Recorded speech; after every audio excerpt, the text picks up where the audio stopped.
Bonjour, Dieu vous bénisse. Amen, tu bénisses aussi. Alors comme je venais de dire tantôt dans le titre pasteur, le prophète William Marion Branham déclare dans sa prédication l'orgueil, prêché le 8 juillet 1955 au paragraphe 14, qu'il veut que les jeunes se marient à 23 ans. Est-ce que vous pouvez nous dire un peu à quel âge le prophète s'est marié? Bon, mais je crois que quand on lit très bien la citation, Frère Branham ne dit jamais que vous devez vous marier à 23 ans. La citation, elle dit comme ça, lorsque nous ressusciterons, et nous, comme une fleur, une photo, nous ressusciterons à un certain âge, à l'âge d'environ 22 ou 23 ans, quand votre femme et vous vous êtes mariés, vous, chers frères âgés là. Voyez. Là, il ne dit pas que vous devez vous marier à 23 ans. Mais il parle, il dit quand nous serons ressuscités, c'est à ces âges-là que vous vous étiez mariés, vous et votre fille.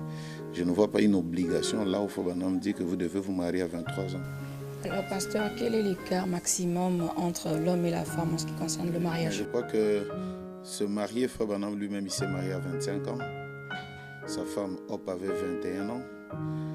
Il s'est marié avec la sœur Meda, je crois que dans des trentaines et quelques d'années. Donc, il n'y a pas d'âge limite en cela. Frère Branham dit Joseph avait 45 ans. Il était veuf. Il avait 4 enfants, mais il s'est marié avec une jeune fille de 16 ans, Marie. Donc il n'y a pas des âges là-dessus. Bon, il y a vous avez posé la question, laquelle est-ce? Oui, le décalage d'âge, s'il faut le dire ainsi. Oui, je viens de dire, Frère Branham avait eu dans un premier mariage juste l'écart de 4 ans. Et dans le deuxième mariage, lui et Meda, ils avaient un écart de 10 ans. Frère Branham dit Abraham et sa femme Sarah, ils avaient un écart de 10 ans. Mais Joseph avait 45 ans et sa mari avait 16 ans. Donc quand tu as parlé vraiment des écarts comme ceci, selon le message, c'est comme ceci, ça, je ne connais pas une citation là-dessus. Alors, pasteur, dites-nous un peu quels sont les avantages de se marier très tôt et les inconvénients de se marier tardivement. Bon, tout d'abord, c'est ce que Frère Branham dit ici. Il dit que son père et sa mère se sont mariés. Son père avait, je crois, 18 ans. Et sa mère avait, je crois, 16 ans. Et il nous dit qu'il y a une grande chose qui se fait dans l'histoire de ma vie, du 15-4-51, paragraphe 22. Ainsi donc, je me rappelle un jour, nous jouions au billes quand on était jeunes, alors que j'étais juste un tout petit enfant. Papa avait 18 ans, maman en avait 15 à ma naissance, juste des enfants. Et nous étions des enfants comme eux. Nous avons grandi avec eux. Je pense que c'est une bonne chose. Je pense, ma fillette, quand elle aura atteint un certain âge et qu'elle aura trouvé un bon garçon chrétien qu'elle peut épouser, je préférerais qu'elle épouse, qu'elle s'installe, qu'elle devienne une dame plutôt. Frère Branham nous dit de nous marier jeunes. Il y a un avantage pour que vous puissiez grandir avec vos enfants comme des enfants tous. Parce que c'est quand même un péché, tu as 50 ans, l'enfant est né, et à 10 ans, toi tu as 60 ans, l'enfant veut commencer à aller à l'école, toi tu te fatigues déjà, tu ne peux plus aider cet enfant-là. Donc lui il dit que c'est une bonne chose de se marier jeune et de grandir avec les enfants, c'est ça. Alors, puisque vous parlez de ces mariés jeunes pasteurs, avec la conjoncture actuelle, nous voyons les jeunes gens qui peuvent étudier, finissent des études, mais ils n'ont pas de boulot. Et puisque le prophète demande de se marier jeune, il se dit, ben voilà, je m'engage quand même avec une sœur pour accomplir ce que le prophète Branham dit. Dans ce sens-là, est-ce que le célibat prolongé peut-il être soutenu par le chômage? Bon, c'est vrai qu'il y a le chômage. C'est vrai qu'il y a tout ce que vous avez énuméré ici, la conjoncture et tout, il y a aussi la dot. Parce que quand on demande la dot actuellement, c'est comme si c'est une récupération de la vie. Donc les gens exagèrent avec les factures et tout et tout. Et en lisant le message, on n'a pas trouvé le mot dot, où il faut payer de l'argent, payer ceci. Mais on a vu, Frère Branham dit que Jésus-Christ qui a aimé son épouse, il a payé le prix pour l'avoir. Donc en parlant du prix, et aussi la Bible dit que le mariage soit honoré de tous. Donc il y a des parents qui veulent qu'on leur donne quelque chose pour qu'ils honorent le mariage. Donc ça devient un problème. Mais pas seulement ça, béni. Vous savez, l'homme de 16 ans d'hier n'est pas le même homme de 16 ans aujourd'hui. Voilà. Donc il y a ce qu'on appelle dans la science des générations, la grande génération. Ce sont des gens qui sont nés avant 1946. Ceux-là, quand on dit un homme de 18 ans, c'est un responsable. avant 1946. Les scientifiques ont classé des générations. Il y a ce qu'on appelle les générations des baby boomers. Et ils sont nés entre 1946 et 1964. Ceux-là aussi, ils ont une autre manière de voir les choses. 16 ans, il a une autre manière de voir les choses. Il y a aussi ce qu'on appelle la génération X. Ceux qui sont nés vers 1965 et 1977. Ceux-là aussi, quand tu prends un jeune homme de 20 ans, il raisonne autrement que l'homme de 16 ans. Et il y a aussi ce qu'on appelle la génération Z. Donc, ceux qui sont nés en 2000 et tout ça. Donc, ces gens-là, vous trouvez quelqu'un de 20 ans, mais qui ne raisonne pas vraiment comme quelqu'un de 20 ans de cette époque-là. Hier, quelqu'un pouvait avoir un certificat et pouvait être aussi maître et même professeur. Donc, les choses ont changé. Génétiquement, les choses ont changé. Et tout ce que nous mangeons aujourd'hui, les hybrides, font que l'homme d'aujourd'hui, parfois, je l'ai dit en tant que pasteur, les jeunes d'aujourd'hui, 20 ans, mais ils ne raisonnent pas.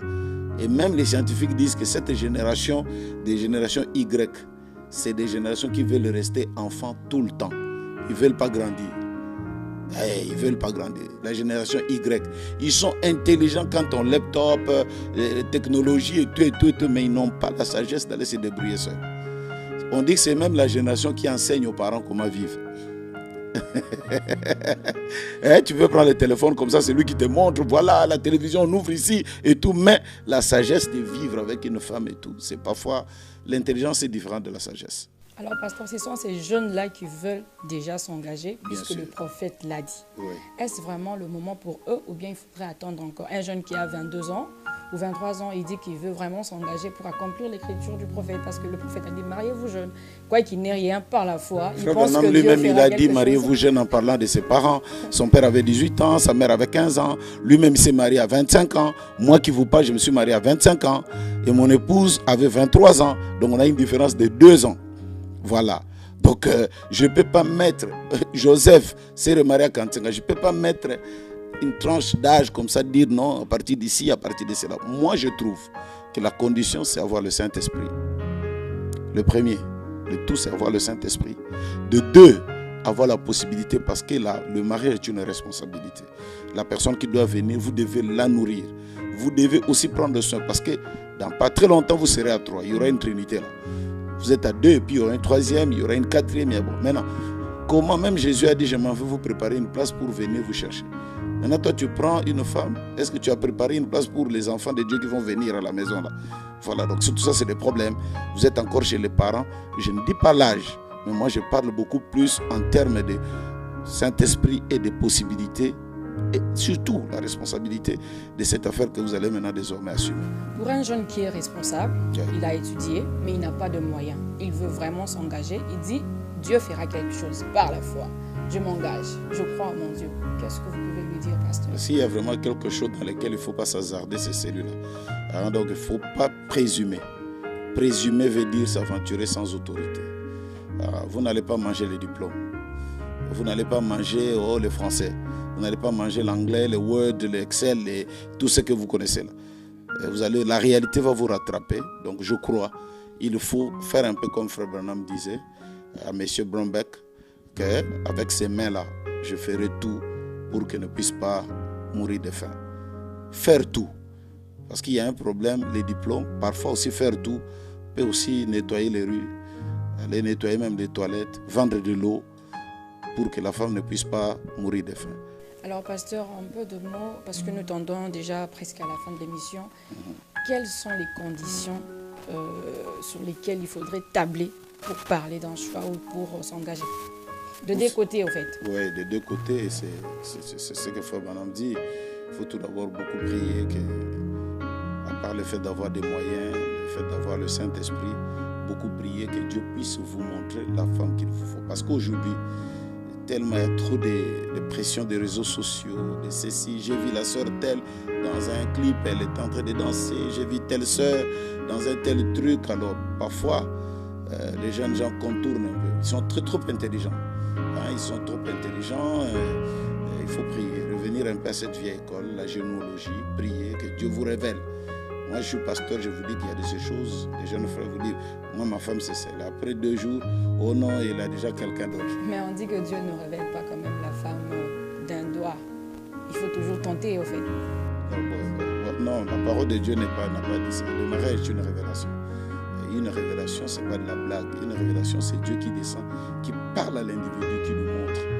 Vous voyez, même là, on a parlé des âges. Vous savez qu'Adam et Ève, ils avaient presque les mêmes âges. Ah bon? Oui. Là, vous m'apprenez. Non, mais Adam et Ève, ils avaient les mêmes âges. Juste quelques jours d'ailleurs. C'est quelques jours, mais quant à l'année, ils étaient nés presque formés, créés à la même année. Ouais. Mais juste quelques jours. Mais la révélation a fait que Adam a vu sa femme. Donc, nous revenons à ces jeunes pour leur dire il faut beaucoup prier. Parce que c'est un chemin à sens unique. Vous n'allez pas revenir. Dieu hait les divorces. Si vous manquez, vous allez vraiment regretter cela toute votre vie. Il y a même de ceux qui disent à la fin, bon, ma femme est une sorcière si j'avais pris le temps. Frère Branham dit, vous payez de votre choix. Donc, vous ne pouvez aimer une sorcière que si vous-même vous êtes un sorcier. C'est cela. Donc, c'est le conseil que je donne à tous ces jeunes frères et sœurs. Je sais qu'ils vont regarder dans leur convention des jeunes. Direct, donc qu'ils puissent beaucoup prier, faire appel à Dieu, comme dit Frère Branham. Et puis, la femme, on ne les cherche pas avec les yeux ouverts. C'est dans un profond sommeil que le mystère de la femme se révèle, à un homme qui prie beaucoup et Dieu leur révèle la femme qu'il faut pour leur vie. Parce que c'est quelque chose qu'on ne se sépare pas facilement. Dieu hait les divorces. Alors, merci beaucoup, Pasteur Lifoto, pour les éclaircissements que vous venez de nous apporter.